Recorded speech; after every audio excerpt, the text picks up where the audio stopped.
The Yellow House was based on stories my grandmother told me. Hey. Yes. And during that time of writing that, I, again, eccentric or crazy, but I could hear her voice telling the story. I could hear her voice in my ear.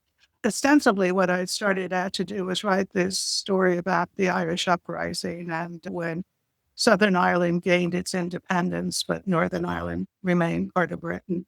And part of it was that I would get so many questions about, well, all the Irish people in the south of Ireland seem to get along. What's wrong with you people up in the north? This is when the Troubles were raging. And I said, well, the history is very, very different. And mostly it's because of something called the plantation, where Southern Ireland, the land was taken, but it was taken by dukes and aristocrats and people who had, fought for the king and all of that, and they would get land grants.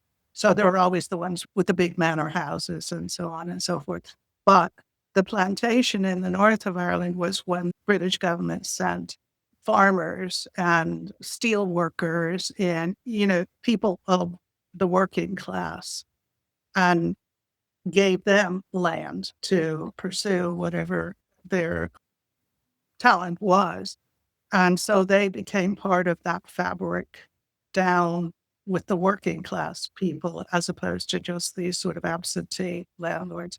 And they did that because the British government was having a lot of trouble suppressing the uprisings that were happening in the north. A lot of them were Scottish Protestants, Presbyterians, and they grew and multiplied and so on. That's why they became the majority. And it was very, very hard, I think, for the Catholics to then end up dealing with that. I explained an awful lot of it in the book, but that was the reason I did it. My grandmother, she was in the thing called, well, I forget now the name of it, but the Irish Women's Group sort of equivalent. And my grandfather fought with Michael Collins. My grandmother used to tell stories about him. She would say things like, he would come home in the middle of the night and I'd hear the knock on the back door and I'd open it up and there he was running from the bastards. Excuse my French. She said, and I'd have to pull the thorns out of his feet because he had no shoes on and da da da da. So all these great stories. I wove a lot of that into the first book, The Yellow House. And that is the book, I think, that is truly from my heart. And it's still selling, even though it came out in 2010. It's still selling. So that was followed by The Linen Queen, the first book, The Yellow House. The heroine in the book, Eileen O'Neill, a.k.a. my grandmother, she worked in a linen mill. A lot of the Catholic women, the only jobs they could get, because there was a great deal of job discrimination anyway, but the only jobs they could get were in spinning factories and weaving factories. Turned out that my mother worked briefly in a linen mill. My grandmother worked in a linen mill. My great-grandmother worked in a linen mill. And so I became fascinated by the linen mills. And they were mostly owned by Quakers, which I thought was rather interesting. And so I was back in Ireland and talking to somebody, and I changed the names of the mill and so on, but everybody recognized where it was, and everybody had a story of somebody in their family who worked in the Bestwood mill. And so then I ended up just talking to somebody, I think when I did a launch of the Yellow House in Ireland. And I think the nice thing was that while I was there, I was able to find the grave where my grandmother had been buried because nobody really knew. And we found it and we erected a headstone. And I felt like I had done the full circle at that point. But anyway, so somebody was talking about it and they said, they used to have beauty competitions in the linen mills all across the north. And whoever won it was known as the Linen Queen for that period of time. And they were beauty competitions? Yeah, well, beauty and grace and good behavior, like Miss America's first event. I thought, that'd make a great title. And so then I set the book in 1942 because I knew a lot of stories of young American soldiers who camped out around Northern Ireland during World War II. And many of them who had been there were part of the D-Day landing. And so that's really the story of how a small town in the north of Ireland was changed by these soldiers coming there. And they all got to know them, and many of the American soldiers would go to dinner every Sunday with some family. So when D-Day happened, it just shook that part of the country to its knees because they knew all these kids and they were all very upset. They could quote you the names of all the beaches, like Juno Beach and so on. And it was a very interesting time. And I just thought, well, that might make a good story. But what I usually do, the reason it's historical fiction as well, is that I take real events and then I take ordinary characters and I tell the story of what it was like for these ordinary characters living through these major events. And that's really the theme that goes through all of my books. The third one is The Girls of Ennismore. That story was the first one I sat in the west of Ireland in County Mayo, where my father's family came from. My mother's family is from the north.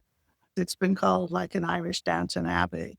It's set in a manor house, but against the backdrop of World War One and the Easter Uprising, which was 1916 in Dublin. And I have Rosie, who is the tenant farmer's daughter, who was brought to take lessons to be a companion for the young girl, Victoria, who is from the aristocratic family. So they grow up together.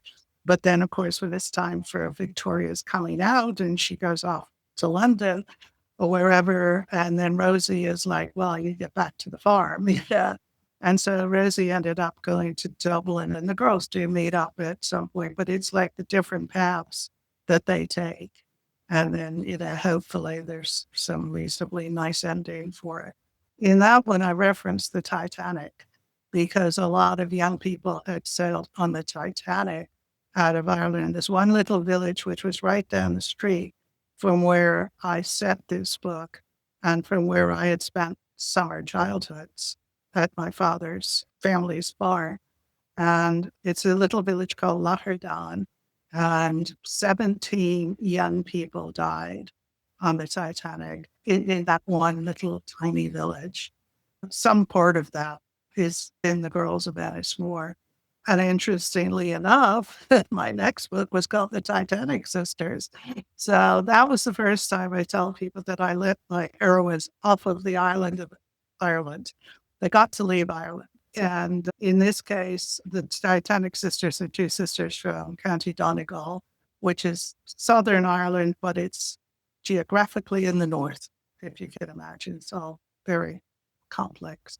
But the one sister, the mother loves her and she can do no wrong, and the other sister has a hard time of it. But they both end up going to America and headed to New York on the Titanic because a wealthy cousin has sent some money. He needs a nanny for his daughter. So they get there. Neither sister knows whether the other one survived. And one takes the place of the other one. But then I move it to Texas. And I'd been in Texas so long, and I thought, I really know a lot about what went on in Texas history. Might be kind of fun to do that. So I had these two Irish girls end up just as the oil rush was starting to happen in Texas. And so had some fun bringing in some real Texas characters. And one woman in particular named Mayflower, who has all these great Texas sayings. I loved her character. Yeah, wasn't she lovely? Yeah. Yeah. Well, what she said, her mother was so full with pride that she carried her nose so high that she might have drowned in a rainstorm. I mean, just some real great things that I was able to do with that. I just enjoyed that. And that book was pretty popular. And yeah. The local Texan people. And I'm always waiting for that one person who said you got that wrong. And that's the problem with historical fiction. I was asked the other day at my Suffolk University reunion event, why is it called historical fiction? And I said, well, in a way, it's kind of an oxymoron. How can it be historical and fiction? And I said, it's kind of like fake news. But first of all, people have to realize it is fiction. Some part of it is fictionalized. But I always try to keep the actual events and places and whatever details I can. I try to keep those as genuine and accurate as I can. In The Famine Orphans, my latest book, which was really a marathon of research because it's set in the 1840s, early 1850s. And that's going back a long way. And my girls had to go on this 3 to 4 month ship ride on a very small sailing ship from England down to Australia. So I had to research all this stuff about what those ships were like and something about how they run and the wind and how all this works. And my geography had to be improved. I kind of followed the route that they went and so on. So there was an awful lot and I'm still waiting for somebody from Australia now to say, well, you got this wrong. Doesn't happen too often. The Lennon Queen was really interesting because I got challenged a couple of times on the fact that there were actually little Jewish orphans from the war in Northern Ireland in this place called Mill Isle. And they went to school with the kids there. And they actually had like a little kibbutz, a little farm. And they had a synagogue. And I remember one Jewish book club, some lady saying, well, that's not true. And I said, yes, I've been there. I've talked to people who know about it. And she said, well, how come an Irish woman knows more about our history than we do? And so she was quite put out. But then the better thing was I was at a book club signing in Greenwich, Connecticut. And I got the same thing from a lady who said, oh, you made that up, right? And I said, no, it's true. And another lady who happened to be there in the audience said, oh, yes, it's true because my great great grandfather was one of the four gentlemen from Belfast who bought that property in Mill Isle where they set it up for all these kids to come to. Felt good after that. But, it does happen. I mean, you can't get everything right, but you try. And with this book in particular, I think because it's a true story, which is kind of interesting because everything else I've written about, yeah, they're all true stories, but they're known. And this story, very few people actually know it. And it's about 4,000 young Irish female orphans between the ages of 14 and 19 who were persuaded by the English government and then the governors of the workhouses. They were all in workhouses because of the famine. And this was like 1846, 47, and on from there. And it was because of the famine, they had lost their parents and so on. And all the workhouses are very overcrowded. So the Australian colonists, the people in charge there, and the English, and Australia was a colony, obviously, of England at that time. And so they said, well, if we got a deal for you, why don't we pay to take all these girls of a certain age out of the workhouses and we'll put them on a boat and we'll pay for the trip and we'll buy them some clothes and we'll guarantee them jobs as domestic servants in Australia because Australia had lots of big houses. There are a lot of aristocracy living there, but they didn't have a lot of servants. And they thought, well, this would be a way to do it. And the girls were given a choice. They said, you can stay here and starve, or you can take this. And so most of them accepted it. What they didn't say, what was kind of a hidden agenda, was that there were all these male prisoners in Australia because Australia had been England's outdoor prison, basically. And a lot of those prisoners had been there more than 10 years and they had sort of earned their ticket of leave. They'd served their sentence, but they were rough and ready. And the Australians wanted to build settlements. And to build settlements, they had to get these guys to settle down and be civilized, quote unquote. And so they thought, all these girls will come and we'll all marry and this will be great. So a win-win, and that's not totally what happened. So anyway, I tell this story. And part of the reason I wanted to write it is because two things. One, I was born in a town called Newry in the north of Ireland, and there were workhouses there. And I found out that there were around 25 girls from the Newry workhouse who had gone to Australia. And I thought that could have been me in a different time. That could have been one of my relatives. So I had a kinship already, knowing that some of them were from there. And then also the fact that I'm an immigrant. And I thought I could at least give some idea to the reader of how it would feel for these young girls, many of whom had never been off their farm or whatever, coming to this really strange place that they had no idea even existed, and to try to make their way. And so I felt I could, in many ways, speak for them. And I think that's why this book has meant a lot to me to do. It's kind of like up there with the Yellow House. I've tried to give voice to these girls. And what's been interesting in the last few years, the Australians have started to focus on this story. And they've got a memorial museum in Sydney. And they've had lots of genealogists come, and lots of people are tracing their relatives back through to these girls. And they've become known colloquially as the mothers of Australia, which I think is kind of cool. What I haven't said was more than 20 ships sailed with these girls.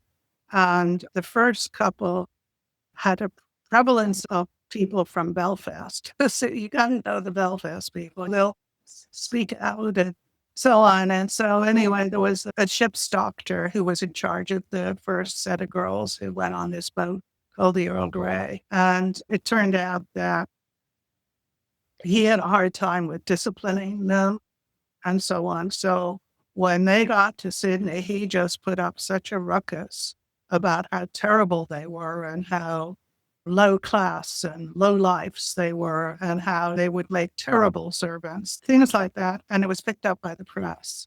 And then when it was picked up by the Sydney Herald, then it became a story in Melbourne and Adelaide and some of the other areas around there. So people began to be very wary of these girls. And the ones who came subsequently kind of paid the price for that because they found a great deal of discrimination. It was anti-Irish, it was anti-Catholic. That those who didn't get hired right away had a very hard time making it. A lot of them turned to prostitution. That's how it worked. But a lot of them did over time succeed. And so in this story, I follow 6 girls. Kate, my main character, is the narrator, but I follow 6 and they all have somewhat different experiences.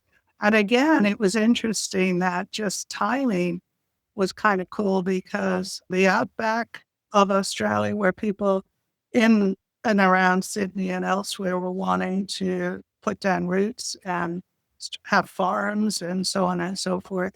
And they had no idea really that how bad the outback could be. And Kate is one of the ones who ends up out there with her husband trying to get a farm going. And then he has to take off because they're not making it. And she's left with the isolation, which was worse than anything. I mean, there was nobody around for miles, no other human being. So I use her to sort of illustrate how that would have been for the people. And then right on top of that, the Australian gold rush started. So I moved some of my characters up through the experience of the gold rush. And that was coincidental, kind of like the oil boom here in Texas, just coincided with what I was writing. So I did take a ride through the gold fields and discovered how a lot of that worked. But I make sure that I follow all of the orphans. And Did you go to Australia? no, I meant to go. And that's the one thing that I'm really a little nervous about. But I'm thinking it certainly can't look today the way it looked in 1850. So I know I have that going for me, but I just made up for what I could with research. The reason I couldn't go, because I was planning to, and then I was running a little behind on my time for the book deadline. But on top of that, I had an odd accident with an Uber driver who backed up over my foot and broke my foot in several places. And therefore, I wasn't able to travel. I was in pain. I wasn't able to write. And so there was no way I was going to get to go to Australia and finish the book on time. It just didn't happen. But I'm still hopeful that I'll get to go. Maybe they'll invite me over now once they know that I've written this.